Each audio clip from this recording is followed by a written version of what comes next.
Good evening, Bahamas. Coming up tonight on our news. Hundreds gathered to collect their funds outside a local business. A war of words erupts between a PLP chairman and an F&M MP. The Minister of Tourism says there will be no more firings in his ministry, but that there will be some hiring.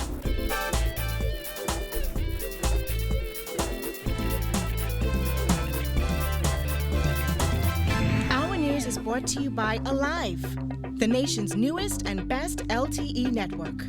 Good to be alive. Welcome to our news and thanks for joining us. I'm Vonique Tude. Topping news tonight, chaos erupted outside Pineapple Express ASU holders this morning after hundreds of angry customers who had invested hundreds of dollars in the company gathered to demand payment. Police had to be called in to control the angry mob. Some of those persons say they were expected to receive as much as $1,050. Giorgio Bain has the details. Absolute pandemonium erupts outside a local business today as hundreds of persons gather to collect their funds. Hundreds of angry customers lined up outside the Southside Signature Plaza, demanding funds they claim are owed to them by Pineapple Express ASU holders. In order to join, the ASU participants were reportedly required to pay $100 and receive $540, or pay $200 and receive $1,050. Members were also required to pay a processing and membership fee. Irate customers, some of whom were holding babies and drenched with sweat, packed the store's entrance. The situation got so hostile at one point that police officers used microphones from the patrol cars and ordered the angry mob to form an orderly line.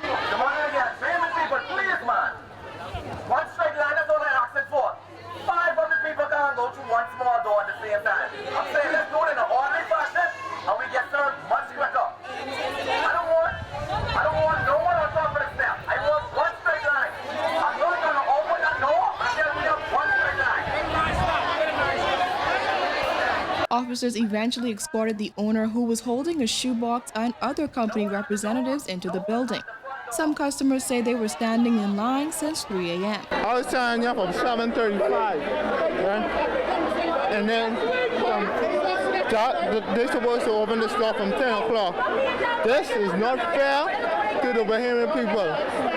We sign an oath for this to be done right. This shouldn't be allowed in a country like this because we are around the world. They can have this business establishing. People are losing their business. We have young children right here. Today is Friday. Some people come on their job, so that's double in pay for us. Look at the police suppose the riot was here today. What we gonna do?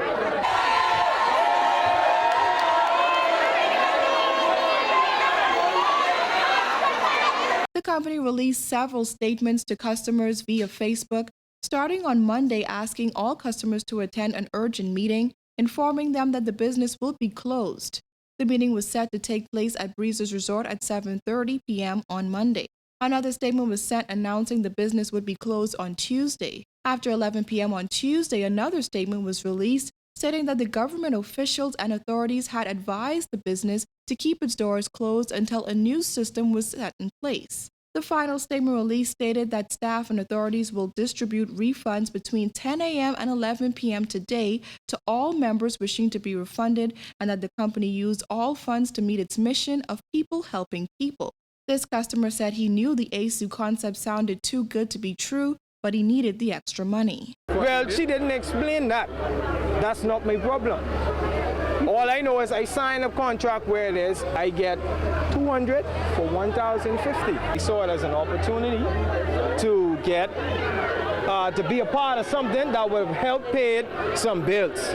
As a lot of people here today, that's how they saw it, and they thought that I would think that's why they joined, because it's beneficial. You got a lot of people who ain't working, and they could do a little side job or whatever to gain $225 to sign up to have money turn over again and again and again.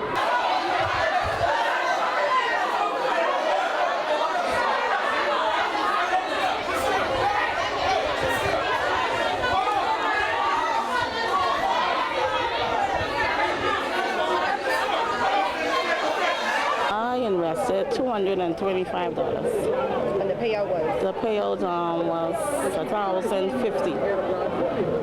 And just explain to us, what do you think, in your opinion, went wrong? I know a lot of persons are trying to collect, but what went wrong along the way? I think she took in too much, and she wasn't able to pay out as she wanted to.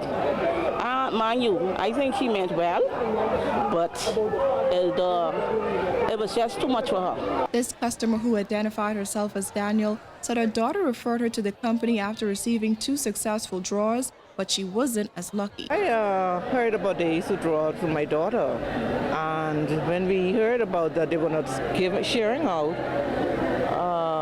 I came here yesterday. They said, who want their money back and come in, a day ahead, and they asked us to come back at 10 a.m. this morning. But the problem with that is that they probably asked everybody to come back at 10 a.m. this morning. And that is what, that is the wrong move they made. Now, when they were collecting our monies, they were letting like 30 in at a time. Why can't they do that right now? Why 5? When you're collecting, you're letting about 30 or 40.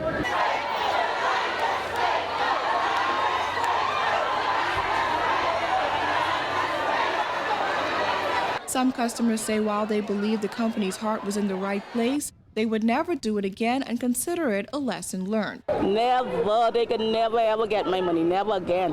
Any other company doing something similar? I don't know of any other company is doing it. I'm saying if you would join another company. No. This is a lesson learned, and I know plenty people went in it to back to school for their children. Yeah, because I've known my sister, she went in it and hoping her payout was supposed to be the day. So it was coming good time to shop for back to school, but unfortunately it didn't happen. So here we are now, waiting on a payout. And I don't think we're going to get that today. The company's commitment to provide refunds followed a warning from the Securities Commission that the company should be viewed as unsafe and very high risk. The commission further advised the public to exercise extreme caution when considering engaging with the entity. Reporting for our News, I'm Georgie O'Bain. What started off as a discussion on the Minnis administration's first 100 days in office quickly turned into a war of words between the PLP Chairman Bradley Roberts and F&M MP for Yamacraw Ellsworth Johnson. The pair faced off during an appearance on RTV's On the Record with Jerome Sawyer.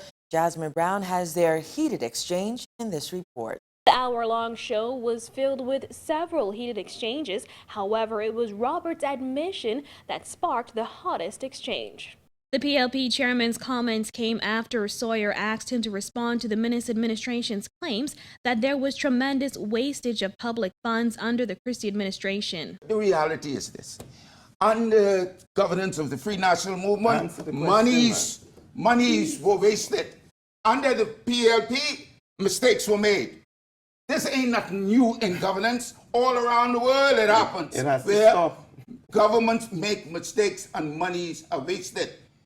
If he thinks nothing is going to happen under there, then he is living in a fool's paradise. We are human beings and we're subject to make mistakes. Roberts insisted there is no such thing as perfection, a response that did not sit well with Johnson. I heard Mr. Roberts says that he's been here for quite some time. And all this time that he's been here, he hasn't come to grips with certain things as yet. In terms of everybody make mistake, that's why you have the law. You don't just kill. You don't just waste millions. You don't do that with people's funds. Johnson asserted there is no excuse for what happened under the former administration, adding those mistakes were to the detriment of the Bahamian people. Often, we find that people take not only just ministers, sometimes persons in the private sector, they take it as an opportunity to enrich themselves. And when you do that, it kills the whole goose. But Mr. Roberts calls it just a mistake. Let it go. It was at that point that the pair got into this heated argument. I didn't say anything about let it go. Those were your words. Did you say we no, make sir, mistakes? I didn't say so. I am saying, and I repeat again, we are human beings and we make mistakes. And from the time man has been on this world, men have been making mistakes. God realized that. That's why he make hell. Well, wait a minute, sir. We have a forgiving Lord. forgiven. Yes, we do. Play around with him. He is given instructions to destroy whole nations. Don't get him involved in this now. He is forgiven, but you can deal with the consequences. My God, what is this? Gentlemen. Despite butting heads for much of the show, the political opponents ended on a high note, with Roberts calling on the Menace administration to do what is best for the Bahamian people. Reporting for our news, I'm Jasmine Brown. Tourism Minister Dionisio de Aguilar says there will be no more terminations at his ministry. This comes weeks after 25 employees were let go, a move the minister claims was not political. However, he told our news his ministry may actually be required to do a bit of hiring. Joaquin tells us. So as far as that's done, yes, we are complete with that now. Though former Minister of Tourism Obi Wilchcombe claims the termination of those employees appeared to be political, de Aguilar insists it had nothing to do with politics. He said, as a minister, you shouldn't run your entity hiring people just weeks and days before a general election. Now, although de Aguilar insists those firings weren't political, here's what he said happened once he took office. So what we did was we looked at how many persons were hired just before the general election. And you always have to determine what the motivation is for that. De Aguilar says management at Tourism felt that the ministry's payroll simply couldn't absorb those 25 individuals, and frankly, they didn't possess the particular talent the ministry was in need of. The salaries of those fired workers, according to the minister, totaled $800,000. And now de Aguilar says the Ministry of Tourism will hire those management feels possess the necessary skills. Let me tell you something.